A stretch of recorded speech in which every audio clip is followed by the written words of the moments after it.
Hey everyone, welcome to this week's episode of the ROYL Podcast. This week we got a special treat for you all. This is one that I've been looking forward to for some time now. And our guest today in the virtual studio is Mr. Allen Greene. He is no stranger to the ROYL Podcast and ROYL Ministries in general. He's a good friend of mine, and he's also the Senior Design Director for Answers in Genesis' attractions team there. And today we're going to be talking about Spark at the Ark and talking about some current and future plans for the attraction. So you don't want to miss that. But first things first, this Saturday, June 14th at 1 p.m., we will be at Kings Island for our very first meetup of 2025. We're so excited for this day. Many great things planned, including the first ever Coaster Quest, which is our scavenger hunt through Kings Island. And I was reviewing through the list. We've got something of all levels of difficulty. So we got the easy things that if you've been to the park before, you know exactly where these things are. There's some that you may think you know, but may not. I mean, there's some things like you will have to look high and low. So we're covering all the bases. It's going to be a lot of fun. Needless to say, but it's going to be a fun time there. And then most importantly, we're just going to have some good time, fellowship and fun, riding some coasters and attractions at the park. So you don't want to miss it. It's this Saturday, June 14th, 2025 at 1 p.m. at Kings Island. And for that, there's no special ticket. Just come to the park if you have a pass, or if you want to purchase a ticket at the park, check online. There's some good deals there. But yeah, so that is this Saturday. You don't want to miss it. And then these episodes that we're having coming up are some of the last ones for this season, so stay tuned. I believe we have 2 more after this week, so stay tuned for those. We got some good ones coming up, including a mystery guest that you will have to tune in for. We may do a live stream with this person, so tune in for the very last episode of this season, and then we'll wrap up 2025 with season 6, which will be kind of our hiatus, and wrapping up a chapter of the ROYL Podcast. So we'll talk about that more come August when we pick up with the next season. But we got some really cool things planned and some guests I want to get in contact with and have on here for the podcast. So without further delay, we don't want to hold our guests up too much longer. One last thing here before we dive into this week's episode. I do want to give you a heads up. Technology was being technology for us, as it always is here on the podcast. But the last 6 minutes of the episode were cut. So Alan's recording somehow just stopped, and we didn't get the last, I think it's 2 or 3 questions. But they were just some listener questions that we will answer in due time for you guys so you can hear those answers. But again, we thank you all for sending those in. It is very much appreciated. It's very nice for Alan to get some mystery questions, if you would. I filled them in before we started the recording, but anyways, those were cut due to time, and then how to contact him, which I'll fill you all in for those. But let's go ahead and dive into this week's episode of the ROYL Podcast. You don't want to miss a second of this very exciting episode, so go ahead, buckle up, because here we go.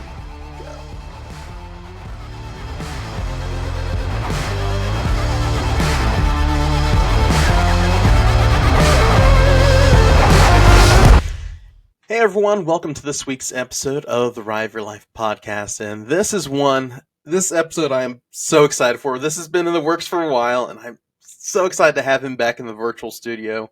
For those who don't know Alan, you're going to know him in this episode, but if you go back to season 3, we had him as a guest, and he's been a good friend of ours and just encouragement to us here at ROYL, and I'm going to go ahead and turn on over to him. Y'all are going to love this. But today we're welcoming back Allen Greene. How you doing, Alan? Hey, Donnie, I'm doing great. Thank you so much for having me on. Doing good. Great to see you. Good to see you too, brother. And we're going to go ahead and have you introduce yourself for those who didn't hear the previous episode we did with you. Go ahead and share a little bit about yourself and your testimony. Yeah, okay, cool. Yeah, so my name's Allen Greene. I work now at Anthers and Genesis.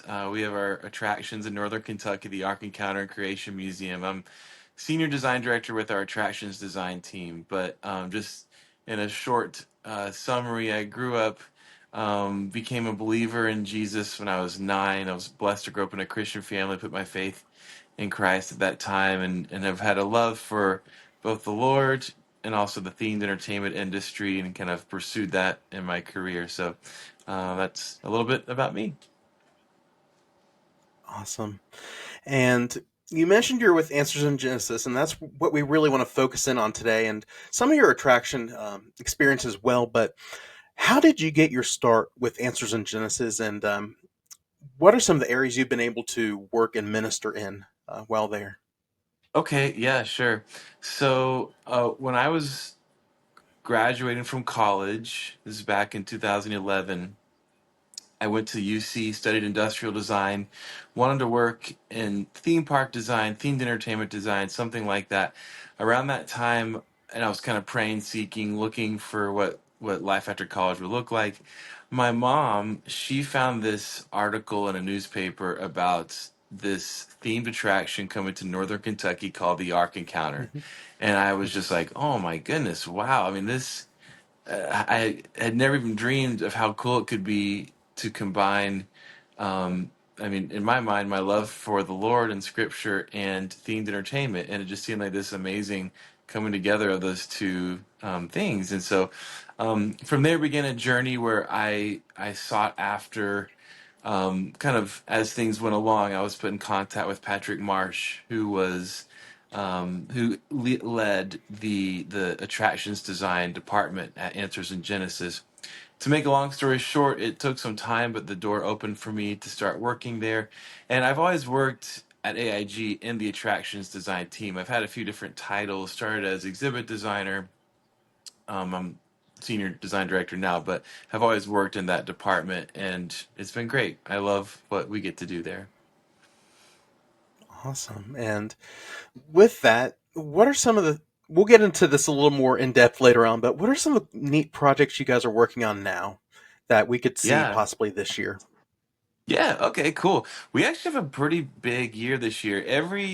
I mean, it feels like we always have projects going on at different stages. Some that are in kind of this initial blue sky stage, some that are in more concept design phase, some that are in execution. So it's just like this constant, always something going on. But this year, we have several that we've been working on for, in some cases, years that we hope to open up. Could be end of this year, could be early next year, but coming up relatively soon at both our attractions, the Creation Museum and the Ark Encounter.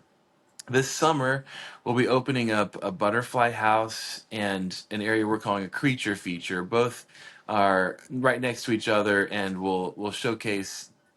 In one case, butterflies, and another creepy, crawly animals, but just showing God's creation. It's kind of an expansion of last year we opened our conservatory, Plants of the Bible Conservatory, which is really just like one part of this larger plaza with different offerings. So that'll be coming this summer. Then towards the end of this year or early next year, we'll see. It all, there's lots of variables with these kind of big projects, but we have a new exhibit coming into the Creation Museum called Radiance, and it's an exhibit about God's identity for us. We'll have, I think, more lighting effects in this exhibit than any other exhibit we've done, and so kind of the theme, kind of the visual metaphor is that we find our true identity reflecting the light of God, of Christ. So that's why we'll kind of be using a lot of lighting effects. Then at the Ark Encounter, a project we've been working on for years, and we're getting closer to the finish line, is our new Welcome Center, which is both a functional and themed space. So it's functional because it'll kind of transform how we do um, our entry experience for guests, how they'll handle ticketing and restrooms, ECV rentals, but it's also a visual kind of first impression for guests coming. So there'll be a lot of immersive things that we'll have going on there. Then we also have a new restaurant coming to the Creation Museum called Sprig and Stone.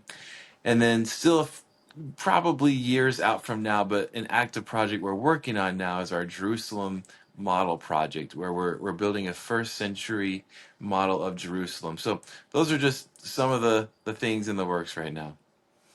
Awesome. And since you've been on the podcast last, there's some exhibits and things that have opened at both the Ark and Creation Museum, and um, those I believe were Borderlands. You just opened Fearfully and Wonderfully Made, the Plants of the Bible, which I was blown away by that when we came to Cool. Spark at the Ark, and then Palms Plaza. So, can you tell us a little bit about those as well? Yeah.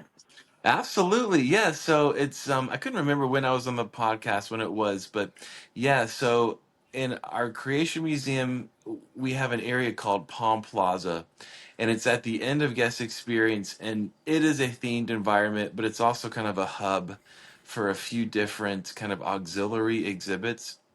So we updated that whole area. We kind of did new theming throughout this area. It's a very cool like marketplace theme, and we'd always wanted to do more with it. It's an original part of the museum, but this allowed us to really amplify this space. We've added new lighting, new murals, a new mezzanine in one section that you can dine up on. But then we also introduced two new exhibits, which you mentioned, Borderland, which is an exhibit about life in the time of Christ, Israel in the first century, and it really brings to life what was this time period like. And our team did a lot of research and a lot of work, both in doing art in 2 dimensions and 3 dimensions in the form of dioramas and beautiful concept art style pieces to really bring to life what was Israel like in the days of Jesus. There's also a book that came out corresponding to that exhibit, which kind of goes even into more depth on that topic. And the kind of vibe of that space has really set up kind of the inspiration for the whole Jerusalem model project that we're working on at the Ark. Then, next to Borderland, the exhibit, we have our Sanctity of Life exhibit we call Fearfully and Wonderfully Made. And this exhibit, really, it's a celebration of God's gift of life, of human life that we each get to have. And so this was a very important exhibit to us, and there's a lot of things we do in it, like in terms of kind of special effects, which was very challenging and enjoyable. We have 12 small baby models that represent from fertilization to a full-term baby, and we use the kind of classic Pepper's Ghost effect so that we overlay onto each of these static model babies a different organ or feature developing inside them, which from a kind of technical perspective was, like I said, was challenging. It was a lot of fun. It was rewarding in the end to see what appears like a heart beating inside of a baby or a skeletal structure or a brain, things like that. But yeah, it was a really fun project, and yeah, it's been fun to see guests interact with all those new exhibit spaces. Then outside the museum, but still on the museum property, we opened up our Plants of the Bible Conservatory at the end of last year, like winter of last year, and this is a very cool project. It's really it was led by one of our key team members named Tim Schmidt, who has an incredible skill with horticulture and plants, and he just did an incredible job. But the idea is you walk through our conservatory and we feature plants that are found in the scriptures. So we have signage that explains how these plants were, where they were in scripture, and we end with a gospel presentation. We bring in the crown of thorns and the tree of life, and so yeah, lots of fun things there at the Creation Museum. We've been open in the last few years. Awesome. And that's one thing I loved about the Plants of the Bible exhibit. It's like it still presented the gospel even through plants. And Yeah, I love that yeah, crown of thorns and crown of life that you yeah. mentioned.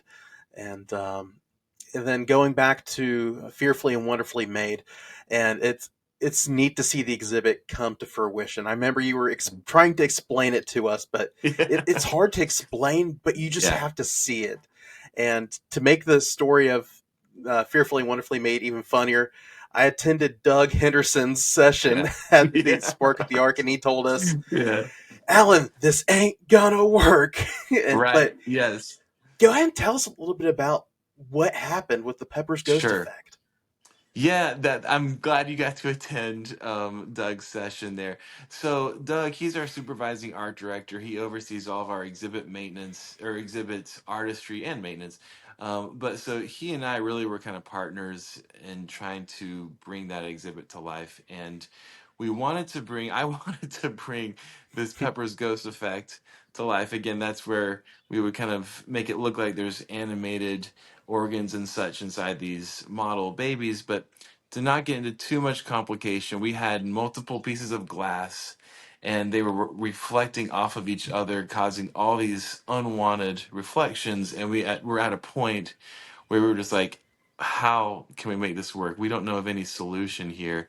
And like any project, there's a timeline, there's limitations on schedule and on budget, and that just kind of amplifies the stress of it all. And so I think Doug probably shared, we kind of left the exhibit in kind of construction mode one night thinking, well, I just don't have any answers. I don't know how we can overcome this.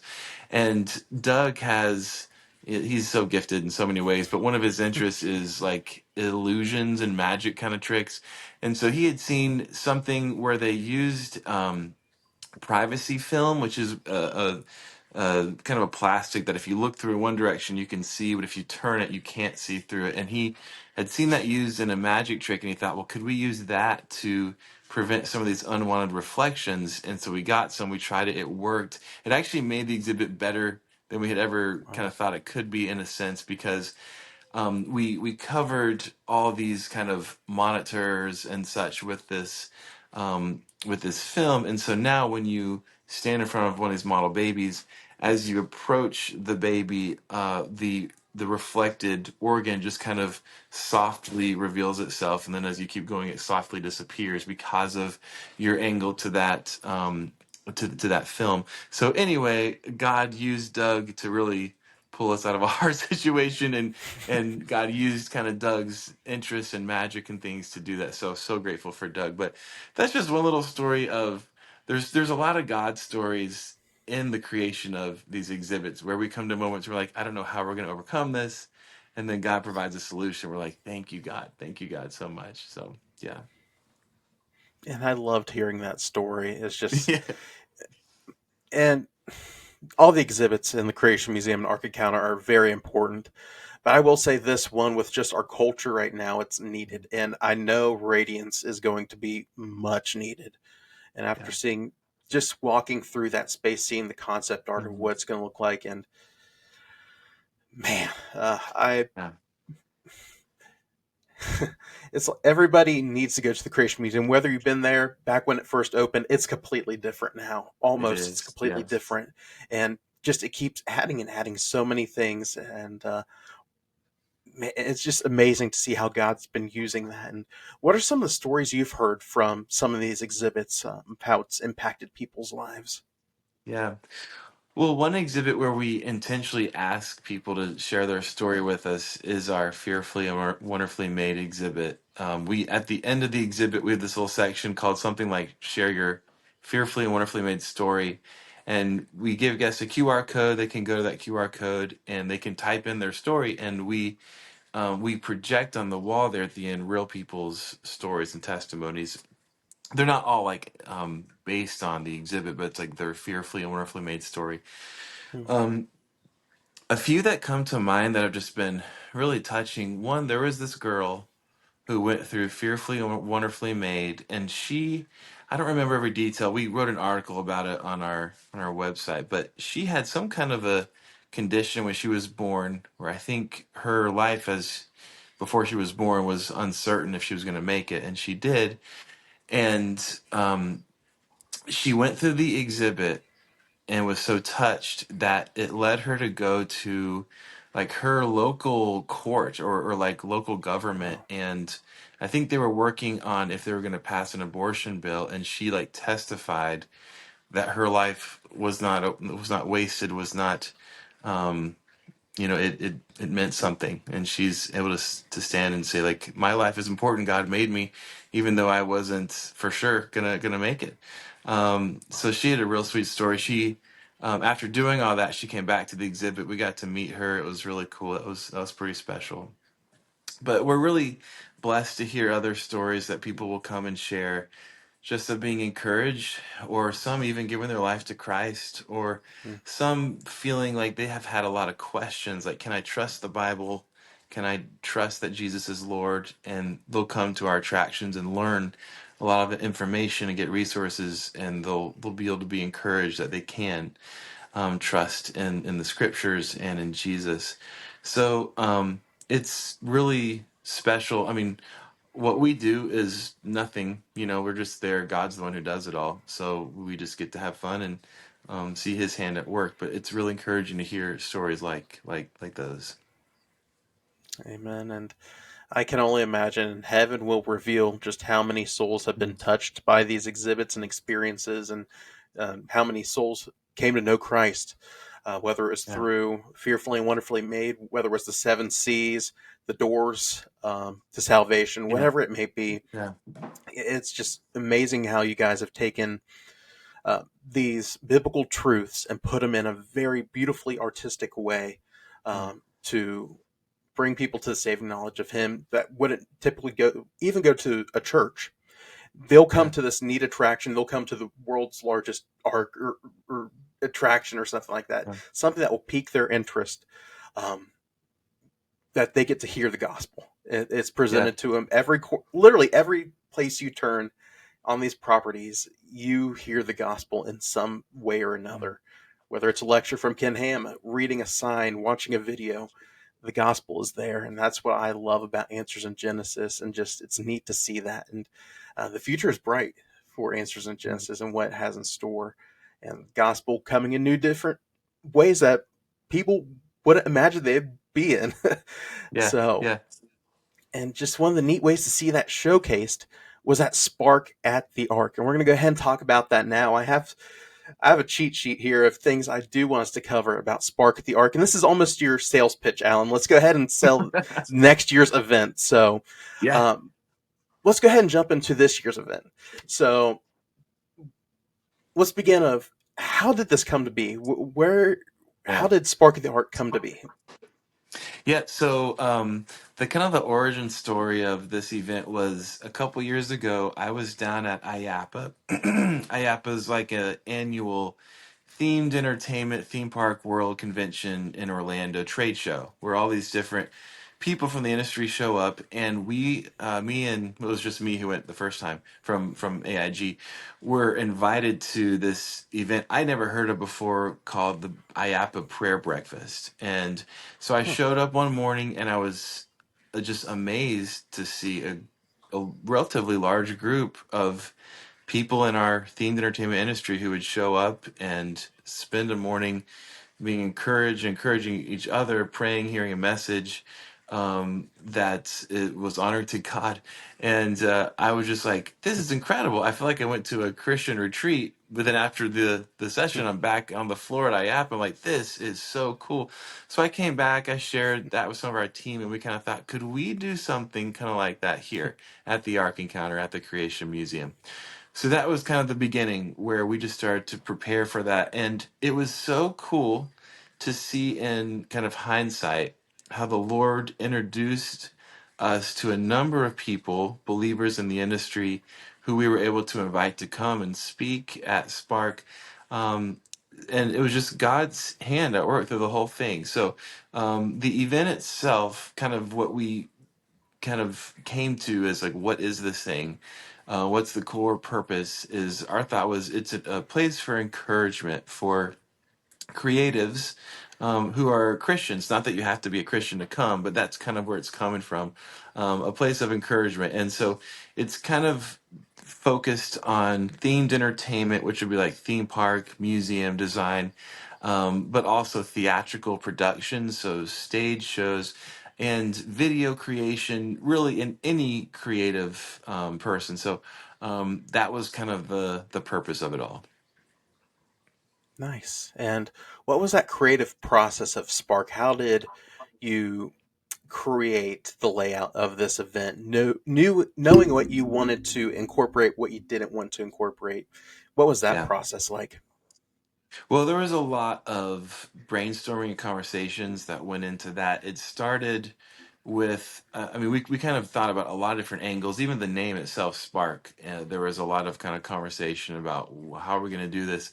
I think some of the milestones of that kind of development included when we landed on having a few keynote speakers, specifically Theron Skis and Garner Holt, who spoke. That when we got them locked in, and of course Ken, our CEO, was locked in, it felt like, okay, I think we have something here now that people may be willing to come to. And we kind of knew from the beginning, okay, maybe we can do some tours, some behind the scenes kind of things. So we had like some ingredients, so to speak, that we were kind of beginning to put together. As things went on, we worked quite a bit with our events team. And if people don't know, at the Ark Encounter, we have a lot of events of different sorts. There's like events for men, for women, for pastors, for all kinds. There's like lots of specific events throughout the whole year for students. And so we have an events team that is really good at organizing events. They're used to it. All the logistical things, like where people are going to sit, what kind of food they're going to have, all that kind of stuff. So working with them really was amazing. And since they know how to do all this, it was really a partnership between our attractions design team and our events team. So yeah, it, like any event, there was more details than I ever thought there would be as we kind of were kind of up to the finish line, getting ready for the event. So many logistical things I never would have thought of, but it was a crazy fun process to see it all come together. Awesome. And my only complaint with Spark at the Ark is you gave us too many good workshops to choose from. All the workshops were amazing. It was hard to pick which ones I went to. It's like, I want to go to, I like that one. I like, all three of these are too good. But Yeah, I the know. sessions, That yeah. that was hard. Yeah. I know what you mean. Yeah, it was hard. I mean, because we had so many people we wanted to be able to speak and we had limited time. And yeah, I know that was hard. Yeah. But I will say the three sessions I was able to attend were phenomenal. So I mentioned Doug Henderson, David Zellner, which that was a great presentation. Just his Yeah. heart for people and the Lord is outstanding. And then I got to attend Sight and Sound, which that was such a great session there with the team that do the technology side of things. I've always loved Sight and Sound, and I love that they were a sponsor of the event as well. I hope they're coming Yeah. back in the future, but that was so neat to see that and even network with them. And you mentioned Mhm. this was like an IAPA event for Christians. That's instantly what I thought of when I heard of Cool. Spark at the Ark. It's just like this is amazing. This is something I've always dreamed about seeing. It's so neat it came to fruition. But that's cool that they have a prayer meeting at IAPA. So Yeah. that is so It's cool. It's really cool. We were able to promote Spark at the IAPA prayer breakfast last year, which was really cool. And we hope to be able to do that this coming year. And you mentioned the different sessions. We recorded most of the sessions and we're talking Nice. about putting them on our streaming service called Answers TV. So if anyone would like to see those, some of them we're planning at least to have them available there. Cool. And I'm definitely going to have to get my Answers TV subscription again and check those out. But I was wondering if you guys were going to put some of those out.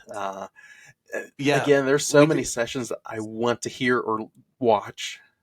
I feel the same way because I wasn't able to attend them all, and so I felt the same way. I want to see these, and we weren't really sure when we had the event what we do with all those, but we did want to record them, so that's what we're kind of talking about right now. Cool. And let's go ahead and do a walkthrough of the 2 days of the event. So, um, two almost completely different events. You had Arc Day and the Creation Museum Yeah. Day. Go ahead and give us a flyover of what folks got to experience those days. Yeah, so um, like you said, day one was at the Ark, day two was at the Creation Museum. We wanted to allow our attendees to kind of experience both of those.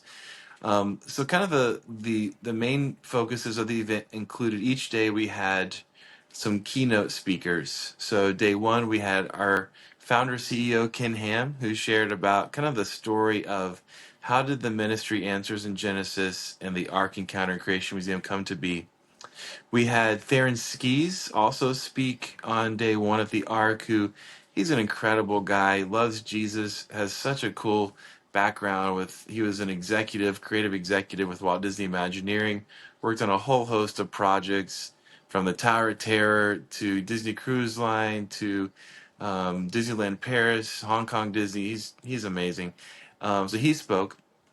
Then we had different breakout sessions. We had a number of breakout sessions. Kind of the focuses of them included themed entertainment, theatrical production, and video creation. So we had a few options, but they, for the most part, stayed in those kind of categories. Then we offered behind the scenes at the Ark. We had a behind the scenes of one of our construction sites where our Welcome Center and Jerusalem model are being constructed. We had a behind the scenes of our horticulture. That's like our greenhouses at the Ark, and then a behind the scenes of our zoo. Then that evening, we had kind of a special film we got to watch, and then we had just like free time walking through the Ark and having desserts up on the roof deck, and just a lot of good fellowship. Then day two, we started with a tour of our attractions design studio and some breakfast. We got to walk people through there and kind of share some of our processes and current projects we have there. And then we went to the Creation Museum, and there we had one of our keynote speakers, Garner Holt, speak. Garner, what an amazing guy! He's like the authority today on animatronics, and he's just has such a cool story of how the Lord has allowed him to grow his business, and so that was really cool. We had Q&A with him. Then we also heard from Ken Ham again. And then we had our breakout sessions and some more behind the scenes tours, including behind the scenes of our conservatory, of our zoo, and of the new Radiance exhibit coming up. So just kind of big picture. Those were some of the big highlights. Yeah, each of those were unique and special, and it's nice to see all those as well. And I'm excited for the Jerusalem village and Yeah, model that you guys have going on there. It's really neat, and to see that in person, I think cool. guests are going to like it. I think they will. So, Cool. That's great uh, to hear. yep, and it's neat to see those in progress. It's you see the final product, absolutely, but to see it in progress and to the scale that Answers in Genesis does it is just another reason why people should come to Spark at the Arc 2026. You get some neat experiences Yeah. like this, and you get to go to the art and design studio to get a tour Yeah. through there and see. The thing they were highlighting this year was the creation of the Jerusalem model, which that was neat to see the Yeah. 3D printers, the painters, the wig designers and all that stuff. So it's neat to see Yeah. all those pieces in action. Cool. But what were some highlights or favorite moments for you in the whether it was the creation process or the day of the event? That is a hard question because I had so much fun. I think seeing it all come together was really special because we've been prepping for over a year. Not like it's not like the only thing we've been doing, but it's been over a year since from kind of having the idea to seeing it happen. And I think just being there, seeing it come to pass, and especially, I mean, the thing that stood out to me the most was just the friendships and fellowship, meeting other creatives in our industries, being inspired by them, meeting so many people. So I think the relationships and connecting with people was really probably the ultimate highlight for me through it all. But yeah, And I do love that networking that you mentioned, that fellowship of believers, yeah, having a common passion for this industry. And we right, we can easily see the negative side of the industry and decisions that are made, but to see believers come together and just have a good time, even in the midst of the yeah, craziness of the industry, no matter what they had at their work site, they got to come to Answers in Genesis attractions for 2 days, three if they got to take advantage of the third ticket, which, by the way, you get a right. third ticket to experience these. It's so neat, and I got to meet some cool people along the way and build some friendships Cool. there, and it's so neat to see that. But I totally agree. The Mm. networking and the fellowship side of things were something I love too. And um, what is something God has taught you and your team from this event? Mm. Mm. Oh man, I think one thing that the Lord has taught me, and I think all of us, is the importance of staying connected and encouraged by other believers, for us in the creative kind of realm, because we can easily kind of just become a little bubble if we're not careful. It's not intentional, but just to know there's other believers who are doing creative things in different parts of the country and the world, and to be encouraged by them and to be able to pray for them, us to learn about what they're doing. I think that was huge for me, just learning the importance of staying connected, that fellowship with other believers in this creative industry. Awesome. And looking towards next year and beyond, what does 2026 look like so far for what you can share? And Yeah. Oh, yeah. what is something you look to do in the future with this event? Cool. Yeah. So at Spark this year, we were able to share a little bit on the back of our event guide about next year. So this is all we had kind of prepared when we did Spark this year. And basically, it is that we have our three keynote speakers, and they'll be Ken Ham again, our founder CEO. We're also super blessed to have Chris Hershen, who is such an amazing guy. So Chris is chair of Hershen Family Entertainment, the group behind Dollywood and Silver Dollar City, and a growing amount of growing portfolio of attractions. You may have heard in the news recently they just acquired a bunch of new attractions for them. So he has a lot of cool things going on. And then Steve Greene, who is the visionary behind the Museum of the Bible, he's also chairman of the board for Museum of the Bible.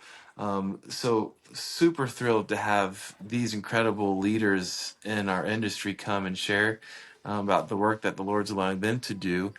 Also, though, at Spark this year, we at the end of the event we offered to our attendees to take a survey about the event, and we got some really helpful feedback, and that's kind of began to lead us as we're just really dreaming right now about what Spark in 2026 can look like. But we've heard some things that's going to lead us to make some just slight changes. One thing I think I can say this, it's pretty much for sure. We're going to add a pre-day to the event. So the event will be April 21st and April 22nd, Mm-hmm. 2026. But on April 20th, we're going to add a pre-day because we tried to do so much this year. We heard good feedback, but we also heard people need a little more time for lunch, a little more time to fellowship, a little more time Mm-hmm. in our design studio for behind the scenes. So we're going to stretch things out a little bit. That'll be a way we can do that, is offering that pre-day on April 20th. We're starting to have conversations with people we hope will come and lead breakout sessions, and we have a list of amazing leaders again who we hope will come, and we have some kind of verbal yeses so far from people, so we're excited as we kind of have those conversations in the works. But there's also things that we hope to do again because we think we've heard good things about from this year. Just time to fellowship, having sponsors, time to connect, behind the scenes tours, breakout sessions, our studio tour. Maybe we had a lot of fun at our dessert time on the end of day one. We hope to do something like that again. So if you think of it, we'd be so grateful for your prayers as we look forward to Spark next year. And just looking even beyond that, our hope is that this can just be an event that hopefully can be an annual thing and be an encouragement to believers in creative industries. If the Lord sees fit, we'd love for it to continue to grow and just honor Him. It's His event, so whatever He wants to do. But yeah, Amen. And that's get me more excited for next year cool, than I am right cool, now, man. awesome, yeah, So cool, I think that is a good idea to have that extra day just as like a cool,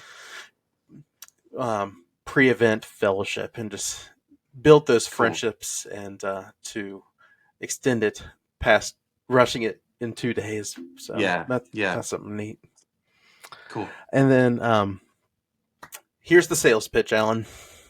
Why should folks come to Spark the Arc 2026? Yeah. Well, what I think we're trying to offer and what we would hope people would want to come and be a part of is an opportunity for believers to come together who are in these creative industries or preparing to be in them, like college students, or just passionate about these industries, to find a place where they can be encouraged and equipped by fellow believers. And like this year, we had people all across the spectrum who are maybe getting close to retirement in this industry, or college students wanting to get in this industry, or just people interested, or professionals, whatever it may be.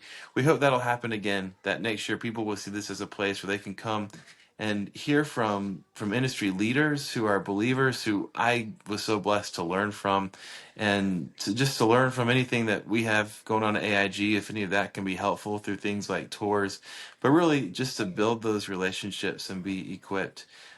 So yeah. Awesome. I'm sold. I hope you all are sold. So, how can folks purchase their tickets for Yeah. Spark 2026?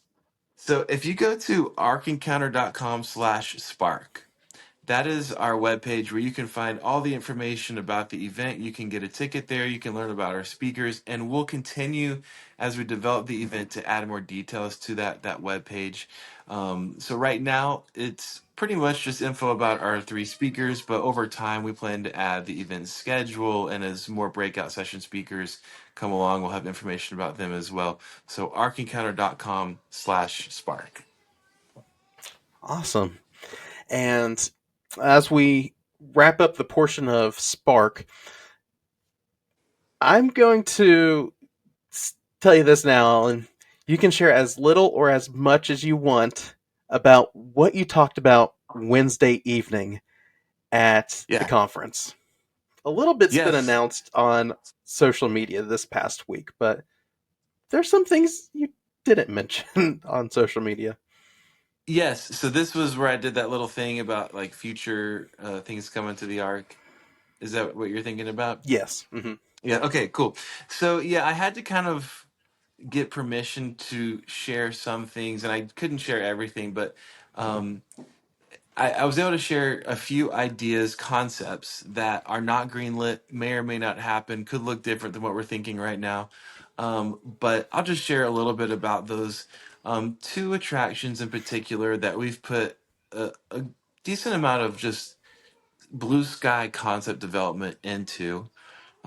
One is an area for kids and young families, and kind of the need for it has arisen as we've observed at the Ark Encounter. Just the importance of reaching the next generation, and we have a lot of kind of museum style experiences right now at the Ark, a lot of signage, but kids younger kids have a hard time sometimes engaging with those kind of things. So we want to bring the account of the Bible to life in a way that they will respond to. So we have this area we've called Noah's Timber Village, and the idea is that it would be an area in our kind of narrative world set in the time just prior to the flood, as Noah is building the ark, as animals begin to arrive, who will be boarding with him on the ark, and kind of with that story world context, not story like it's fictional, but just that kind of Hmm. narrative world, that would allow us to launch into different kind of experiences we could give young families, in the forms of fun themed rides. And so ideas of different kinds of flat rides, of coasters, but each kind of integrated through theming, through story, through queue line experiences, tying into how did Noah build the ark? What were the animals like who arrived? So again, this is blue sky, may not happen. We'd be grateful for your prayers for these things, but we've gotten really excited. We think we can kind of develop some different characters with these animals who are arriving, or maybe even helping with the construction process, kind of our anchor coaster in the concept. Just kind of right now we've kind of called this animal Tusker. He's a juvenile paleomastodon, and he would be kind of at the front of the train of this anchor coaster. And so it's as if as you hop aboard this coaster, this family coaster, he's giving you kind of a tour of the construction site. Maybe he has a mission he's taking you on, but something goes a little bit awry, things get kind of crazy, and so the second half of the ride is wild, but you make it back to the station in time. So those are just some of our ideas, but we think it could be so cool. So that's a project that we're praying about, and we'll see what the Lord may choose to do there.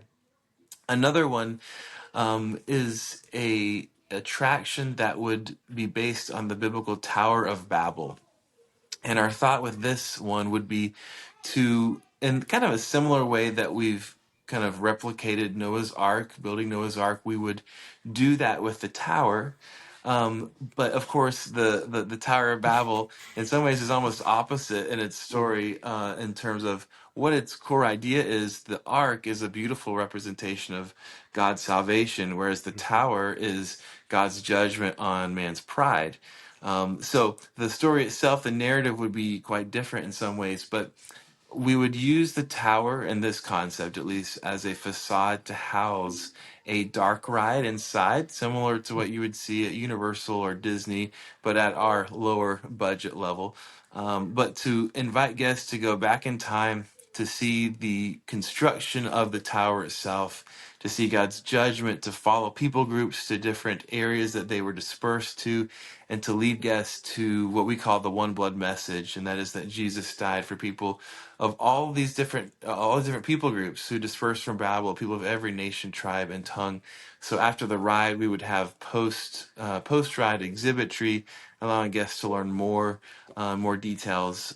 So again, that's just a concept, may or may not happen, but it's something we've put a lot of concept development work into. And there's other attractions as well, kind of just in concept phase, but those are the main two that we've put a lot of time into. So we would be so grateful if anyone would be interested in praying about those. The realities of funding, of people and such. Staff is challenging, but we hope, if the Lord wills, to be able to do things like those. All right, people, you heard it. Pray for Tusker and pray for the tower. Go for it. You guys know you want it, so go ahead and pray for this fervently and hard.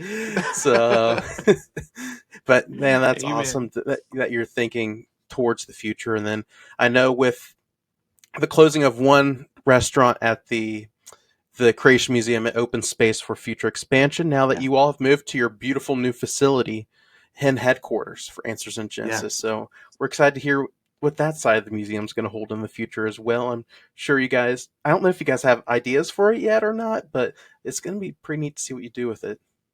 Yeah, so in case anyone's not aware, we've recently made a move. We had a lot of staff and offices at our Creation Museum building property there. We've acquired a new headquarters, and so we now have a lot of empty office space.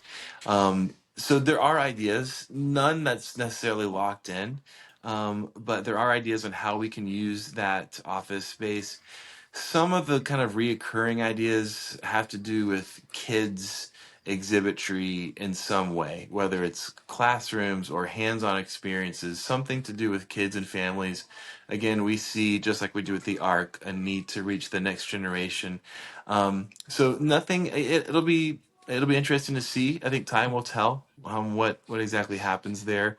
Nothing is I don't think anything will happen super quickly, just because we're just in kind of Yeah, discussion phases about those things. But yeah, we'd be grateful for your prayers for that space at the museum also. awesome.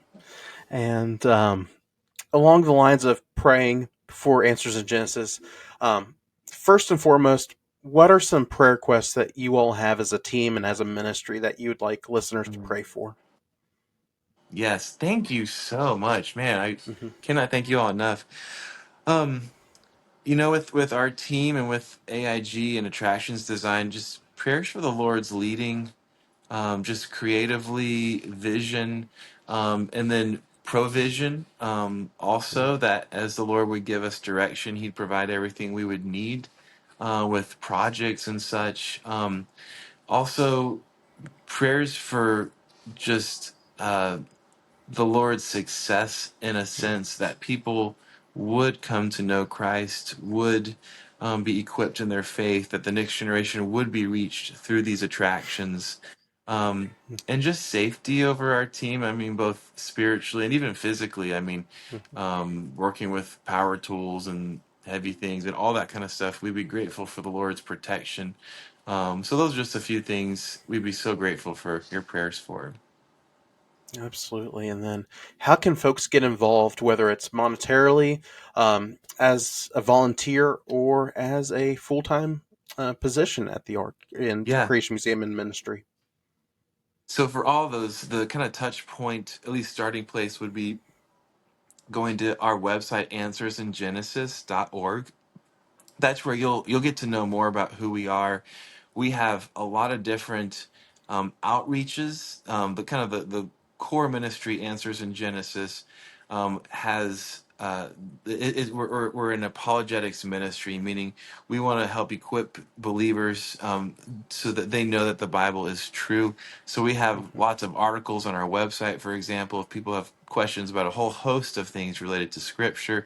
We have different like speakers who go out. We have our Answers TV outreach. We have different events that we do. We have our attractions. So the website will kind of give people information about who Answers in Genesis is. Also, on our website is where you'll find different job opportunities. So if you search Answers in Genesis jobs, you'll be led to a web page which has a list of different jobs, and it's continually changing and updating as needs arise. So feel free to check even continually if you're interested. And then you'll also find on our website where if you are interested in giving, you can find a way to do that there. Um, and as you look to where our kind of giving pages, that's also where you'll learn about future projects. We have an annual end of year giving, which would be kind of like the last couple months of the year, and we'll showcase on our webpage projects that we're fundraising for. But you don't have to wait for the end of the year. But answersingenesis.org is where you can learn all that. Awesome. And we'll leave all the links down below in the show notes, how you can get involved, how you can join the team, and all that good stuff. But Yeah. um, as we draw this time to a close, which it's been a lot of fun, Alan, we did open up the floor for some questions from our listeners over on our Instagram page. And some of these questions we've covered some of these already, but one of the questions was, what future attraction are you looking forward to the most? Or which one do you hope comes Oh, to fruition? yes. So I think the two that I mentioned, Noah's Timber Village and the Tower of Babel, again, they're blue sky. They may or may not happen. If they do, they could look much different than how I shared. But those are the two that I think I would say, if I had to choose, I'm most excited about. They both represent to me just huge opportunities to share biblical truth in unique ways and in really fun ways. We'd love for them to be really immersive and thrilling, but in a family friendly way. So those would be my top two. Awesome. And then this is where I encourage everybody to go back to season 3 to hear our talk with Alan. But you worked at Kings Island Yeah. in your youth and in your college days. What's your favorite ride, whether it's still here or not here at Kings Island? Oh yeah, I love Kings Island. I'm a huge fan. Go there all the time. That is such a hard question. I mean, because there's so many great rides. Like I have, when you say that, so many things come to mind. I love Flight of Fear. I Mhm. love Orion. I love Adventure Express, all for different reasons. If I had to choose one, it may change depending on the day of the week, but it might be the Beast. It's Hmm. just so legendary, so long, and the recent track work they've done on it over the winter has I really appreciate that. It's very cool. It's a Mhm. little bit different. So yeah, if I had to land on one, it'd be the Beast. I think Diamondback would be a close Mhm. second. But yeah, I love Kings Island. So many good rides. Absolutely. All right. As I mentioned at the top of the show, we did run into some technical errors at this point in the interview. But to catch you up on what we did talk about, I did ask him after this question what his thoughts were on the Gravity Group read track of the Beast, which he said he loves it, and it's a great read track by Gravity Group, and they did a really good job on it. And then he mentioned that we had Corey from um, Gravity Group at Spark the Arc, and he presented there, so it was neat to connect with him and tell him in person about it. But other than that, uh, we talked about his Song of the Week recommendation, to which he suggested Voice of Truth by Casting Crowns. And then he mentioned that it was neat seeing them in person at the Ark Encounter last year for 40 Days and 40 Nights, which, by the way, that event is coming back this year to the Ark Encounter, which I'll go ahead and put the poster over here. Check that out. Check out the dates, times, and artists that'll be coming there. But they've got a really good lineup this year. Check it out. It's absolutely free with park admission. So you just pay for parking and admission to the Ark Encounter, and you get those concerts for free. It is so worth it. But I want to give you a little pro tip here. Line up as soon as you can for those concerts. They will fill up quickly, especially depending on who the artist is for the day. So we talked about that. And then ways to connect with Allen and Answers in Genesis. So his biggest tip was to visit answersingenesis.org. That's your go-to spot for all things at the Ark Encounter, Creation Museum, events, curriculum, all that good stuff. So check out the link here and look at the show notes below for those links as well.